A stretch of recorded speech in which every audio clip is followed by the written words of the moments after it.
Olá pessoal, sejam bem-vindos ao canal. Se você ainda não é inscrito, se inscreva, já deixa o seu like, que o caso de hoje é aquele da família Ortiz.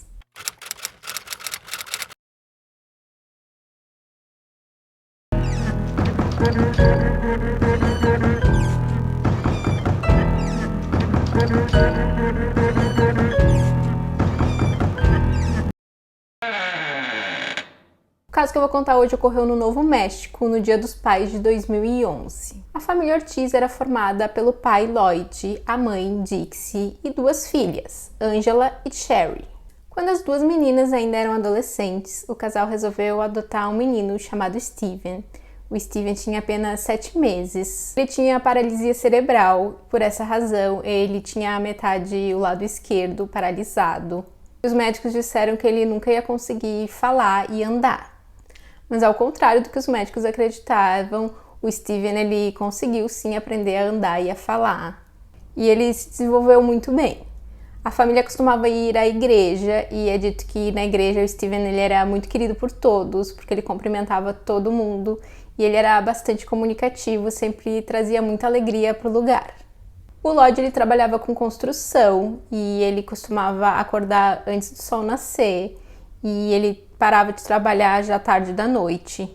A Dixie ela era enfermeira e é dito por muitos que ela não considerava isso um trabalho, já que ela gostava muito de ajudar as pessoas.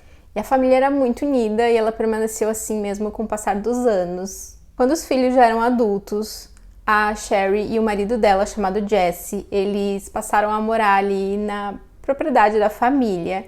Eles moravam no mesmo terreno que a Dixie e o Lloyd, porém uma casa separada. As duas casas eram separadas apenas por uma cerca. Já a Angela foi morar com o marido em outra propriedade, porém ela continuou bastante próxima da família também. E o Steven, na época dos fatos, tinha 21 anos de idade e ele continuava morando com os pais, com Lloyd e a Dixie. Bom, no dia 18 de junho de 2011, a Sherry foi junto com o marido a um cassino. Eles teriam passado praticamente o dia todo fora de casa e grande parte do dia eles passaram nesse cassino. Então, já à noite, quando eles retornaram para casa, eles ficaram assistindo um filme e depois foram dormir. E nessa madrugada, eles teriam ouvido um barulho vindo da rua. Então, o Jesse ele teria pego a sua arma e ele foi até a rua para ver o que estava acontecendo, para verificar o que era aquele barulho. Então, ele teria visto um carro na cor cinza deixando o local. Ele também teria ouvido alguém dizer algo como "vamos logo", como se as pessoas estivessem com pressa de deixar o local. Ele então teria entrado em sua caminhonete e seguido esse carro por uma parte do trajeto, até que ele perdeu o carro de vista, então ele retornou para casa. E apesar do casal ter achado aquilo estranho, eles imaginaram que talvez fossem alguns adolescentes aprontando alguma coisa, então eles não deram muita atenção para aquilo e voltaram a dormir. Já na manhã seguinte, no dia 19, era dia dos pais e a Sherry ela tinha preparado ali um prato que o pai dela gostava. Então eles foram até a casa da família e, como eu disse, as duas casas estavam divididas ali apenas por uma cerca. E ao chegar no local, ela encontrou o irmão dela, o Steven, já sem vida, no chão da cozinha. Porém, o rosto do Steven estava tão inchado que, de início, ela acreditava que era o pai dela. Então, ela achou que tinha encontrado o pai sem vida. Então, ela saiu à procura da mãe e encontrou a mãe também sem vida no quarto. Então, ela começou a gritar pelo marido dela, o Jesse. E quando o Jesse se encontrou com ela, ele disse que, na verdade, quem ela tinha visto na cozinha era o irmão dela e que o pai dela estava também sem vida, mas no quintal. A Sherry, então, faz uma ligação para emergência. Ao analisar a cena, a polícia percebe que o Steven ele havia lutado com o criminoso e ele havia sido atingido pelo menos 17 vezes na cabeça com o uso de uma ferramenta que mais tarde descobriu-se ser ali uma espécie de machado. Porém, isso foi descoberto apenas mais tarde. Inicialmente, a polícia acreditava que eles tinham sido atingidos por tiros por conta do estado dos corpos, já que havia sido usado ali muita violência. E perto do corpo do Steven, no balcão da cozinha, também estava a carteira do Lloyd e havia uma quantia considerável de dinheiro na carteira. Então, de início, eles também descartaram a motivação do crime ser roubo. Eles também não conseguiram encontrar nenhuma digital ou DNA na casa que não fosse ali dos familiares ou das vítimas. Mas com as investigações, a polícia acaba descobrindo que, de fato, a motivação do crime tinha sido roubo, já que o casal tinha um cofre secreto na casa. E o cofre era tão secreto que nem as filhas tinham conhecimento desse cofre. Então, ao conversar com a Sherry e o Jesse, eles contam sobre aquele barulho que eles tinham ouvido de madrugada. Porém, na primeira versão que o Jesse dá, ele diz apenas que ele tinha ido até o lado de fora da casa para verificar o que estava acontecendo. Ele não diz que ele teria seguido o carro até uma parte do trajeto. E já numa segunda versão é que ele conta isso. A polícia então questiona ele porque ele não tinha dito isso da primeira vez. E ele diz que ele tinha esquecido. Mas a polícia acha muito estranho que ele tenha esquecido um detalhe que parece ser tão relevante. O Jesse também conta que ele tinha alguns desentendimentos com o Lloyd, mas que eram sempre coisas de pouca importância e que logo eles se resolviam.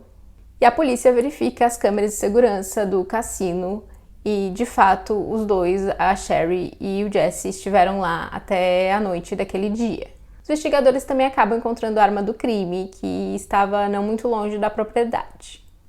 O machado estava sujo de sangue, mas infelizmente não tinha DNA ou digital de ninguém além das vítimas. Bom, a Angela, a outra filha do casal, ela diz para a polícia que talvez eles queiram conversar com um jovem chamado Nicholas. O Nicholas se chama Nicholas Ortiz, porém ele não tem nenhum parentesco com a família Ortiz. É apenas uma coincidência, eles têm o mesmo sobrenome. Mas o Nicholas, ele era um adolescente de 16 anos de idade que a Sherry e o Jesse tinham abrigado na casa deles por um tempo. O Nicholas, ele era amigo de um dos filhos da Sherry e eles estudavam na mesma escola. E o Nicholas também frequentava a mesma igreja que a família Ortiz. O Nicholas, ele teve alguns problemas na casa dele, com a família dele, então a Sherry resolveu abrigar ele por um tempo na casa dela, já que o menino era amigo do filho. E como eu disse antes, a casa do Lloyd e da Dixie ficava ali no mesmo terreno, eles eram praticamente vizinhos. Então era comum que o Nicholas também frequentasse a casa dos dois. Inclusive é dito que algumas vezes ele jantava lá na casa do Lloyd e da Dixie. E que sempre que ele precisava de uma carona, o Lloyd dava uma carona para ele.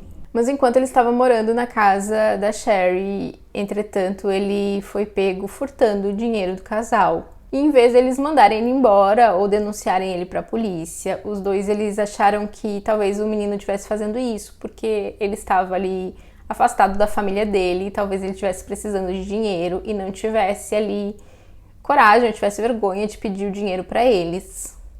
E então o que eles resolveram fazer já que o Nicholas ele ajudava em diversas tarefas ali na casa e na propriedade, eles resolveram fazer um pagamento para ele, então toda vez que ele executava alguma tarefa, eles pagavam por esse serviço. Mas ao contrário do que eles imaginavam, isso não resolveu o problema, ele continuou furtando o dinheiro deles.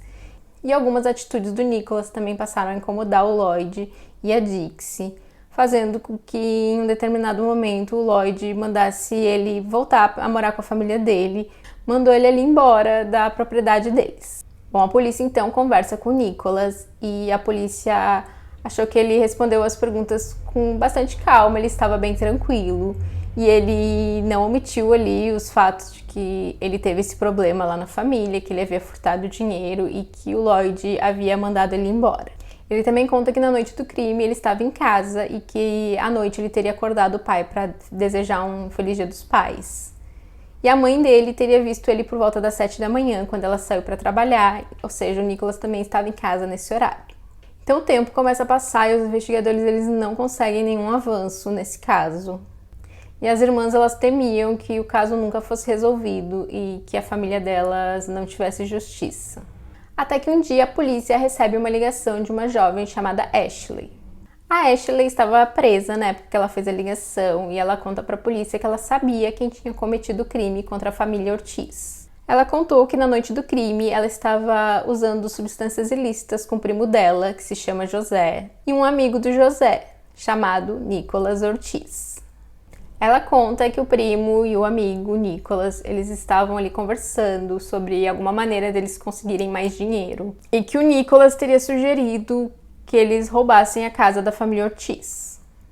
E por alguma razão ele tinha conhecimento do cofre que a família escondia dentro de casa. A Ashley conta que ela levou os dois até próximo à casa da família Ortiz e que teria deixado os dois lá no local. e que nessa época ela dirigia um carro cinza, que batia ali com a descrição dada pelo Jesse e pela Sherry. E ela disse que às 3h45 da manhã ela recebeu uma ligação do primo dizendo para ela voltar lá no local para buscá-lo, já que ele tinha ficado muito nervoso e acabou desistindo de cometer ali o roubo. E enquanto ela estava a caminho para buscar o primo, ela recebe também uma ligação do Nicholas, que também diz para ela ir lá buscá-lo. Então ela busca os dois e quando eles entram no carro, ela percebe que o Nicholas estava sujo de sangue e ele estava usando meias, ele teria entrado na casa utilizando meias nas mãos para não deixar ali digitais. O Nicholas ele estaria em pânico e ele diz aos dois que ele tinha feito uma besteira e que ele tinha tirado a vida da família. A Ashley então leva ele até a casa da avó dela para ele tomar um banho e trocar de roupa. Então ela teria colocado as roupas dele num saco de lixo e descartado em algum local. Em 2014, a polícia consegue conversar com José, que conta uma história bem parecida com a da Ashley. O Nicholas então é detido e ele vai a julgamento. Na época ele estava com 20 anos de idade. A Ashley e o José, eles dão ali depoimentos contra o Nicholas. E a Ashley, ela acaba recebendo uma sentença também, uma sentença de 20 anos de prisão, por ter conspirado para cometer um crime e também por ter se livrado ali daquelas evidências das roupas do Nicholas. E já o José, ele era menor de idade na época do crime e ele recebeu imunidade para poder testemunhar contra o Nicholas. O Nicholas, ele foi considerado culpado e ele foi sentenciado a apenas 25 anos de prisão. As irmãs Angela e Sherry não ficaram nada satisfeitas com essa sentença. E é isso, esse foi o caso de hoje. Não esquece de deixar seu like, se inscrever se ainda não for inscrito. Aproveita e compartilha esse vídeo com alguém que você acha que pode gostar desse conteúdo e até o próximo vídeo.